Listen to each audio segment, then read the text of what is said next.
Hi అండి. అందరూ ఎలా ఉన్నారండి? బాగున్నారా? నేనైతే చాలా బాగున్నానండి. ఈరోజైతే యమ్మీ యమ్మీ అయిన అరటికాయ పచ్చడైతే చేశానండి. చాలా టేస్టీగా, చాలా కమ్మగా ఉంది. నేను కూడా ఫస్ట్ టైమే చేశాను. మా పక్కింటి ఆవిడైతే చెప్పారండి. కానీ ఆవిడ చెప్పిన దానికంటే నేను కొంచెం డిఫరెంట్‌గా చేశాను. టేస్ట్ అయితే అద్భుతహ అంటారండి మీరు. నేను పెట్టే వీడియోస్ ఎవరైనా కొత్తగా చూసిన వాళ్ళైతే ప్లీజ్ అండి సబ్స్క్రైబ్ చేయండి. సబ్స్క్రైబ్ చేసిన వాళ్ళు లైకులు చేయండి, షేర్ చేయండి, కామెంట్స్ పెట్టండి. నా ఛానల్‌కి అయితే సపోర్ట్ వీడియోలోకి వెళ్ళిపోదాము. 2 అరటికాయలు తీసుకున్నానండి. తొక్క కూడా తీయకుండా చిన్న చిన్న ముక్కల కింద కట్ చేసుకోండి. 2 అరటికాయలకి 4 టమాటాలు తీసుకుంటున్నానండి. మీడియం సైజ్ అరటికాయలు. మీరు అరటికాయలు ఎలా తీసుకుంటున్నారో టమాటాలు కూడా ఈ ప్రకారంగా యాడ్ చేసుకోవాలండి. కళాయిలో ఆయిల్ పోసుకున్నానండి. హీట్ ఎక్కుతుంది.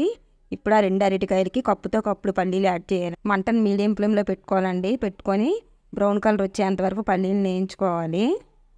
పల్లీలు అయితే దోరగా వేగిపోయినాయండి. తీసేసుకుందాం. ఎండుమిర్చి తీసుకోవాలండి. కొంచెం ఎండుమిర్చిని దోరగా వేయించేసుకోవాలండి. ఎండుమిర్చి అయితే వేగిపోయినాయండి. ఇప్పుడు సైడ్కి తీసేసుకుందాం. పచ్చిమిర్చి వేసుకుందామండి. పచ్చిమిర్చి, ఎండుమిర్చి మీ కారాన్ని తగ్గట్టుగా పచ్చడి క్వాలిటీని బట్టి యాడ్ చేసుకోవాలండి పచ్చడిలోకి. పచ్చిమిర్చి వేగిపోయినాయండి. సైడ్కి తీసేసుకుందాం. అదే ఆయిల్లో కట్ చేసుకున్న అరటికాయ ముక్కలు వేసుకోవాలండి. మీరు తొక్క తీయకపోతే కస ఏమైనా ఉంటుందేమో డౌట్ పడకండి. మనకు అసలు ఆ ఫీలింగ్ కూడా తెలియదండి. మామూలుగానే ఉంటుంది. మొత్తం ముక్కల్ని యాడ్ చేసుకోండి. మంటను మీడియం ఫ్లేమ్లో పెట్టుకొని మగ్గించుకోవాలండి అరటికాయని.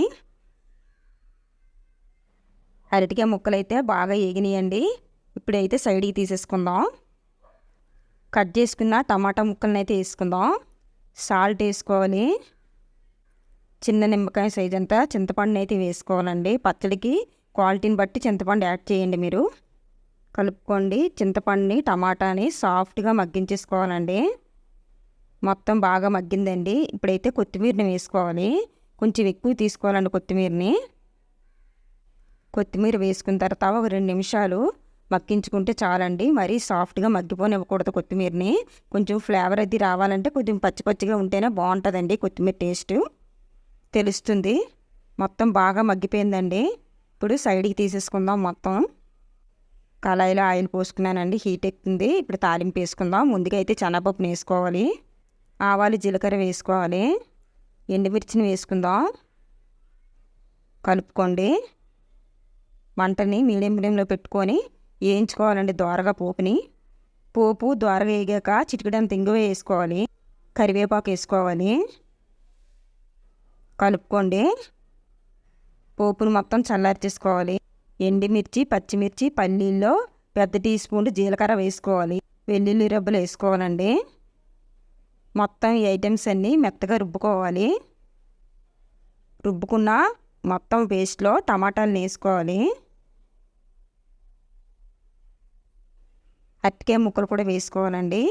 అరటికాయ ముక్కలు వేసుకొని కొంచెం వాటర్ కూడా యాడ్ చేసి మిక్సీ పట్టుకోవాలండి. మరీ మెత్తగా పట్టేసుకోకూడదు. కొంచెం కచ్చపచ్చగా ఉంటేనే టేస్ట్గా ఉంటుందండి పచ్చడి మొత్తం బౌల్లోకి వేసుకున్నానండి. ఇప్పుడు మనం ముందుగా పోపు వేసుకున్నాం కదండి. పోపునైతే పచ్చడిలో వేసుకుందాం.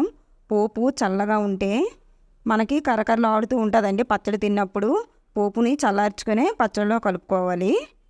ఎంతో టేస్ట్గా ఉండే అరటికాయ పచ్చడి అయితే రెడీ అయిపోయిందండి. చాలా టేస్ట్గా, చాలా కమ్మగా ఉంటుంది. రైస్లోకైనా టిఫిన్స్లోకైనా చాలా చాలా బాగుంటుందండి.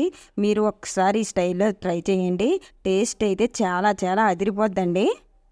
నేను పెట్టే వీడియోస్ మీకు నచ్చినట్లయితే ప్లీజ్ అండి లైక్ చేయండి, షేర్ చేయండి, కామెంట్స్ పెట్టండి, సబ్స్క్రైబ్ చేయండి. నోటిఫికేషన్ కోసం అయితే గంట సింబల్ని అయితే యాక్టివేషన్ చేసుకోండి. Thank you for watching.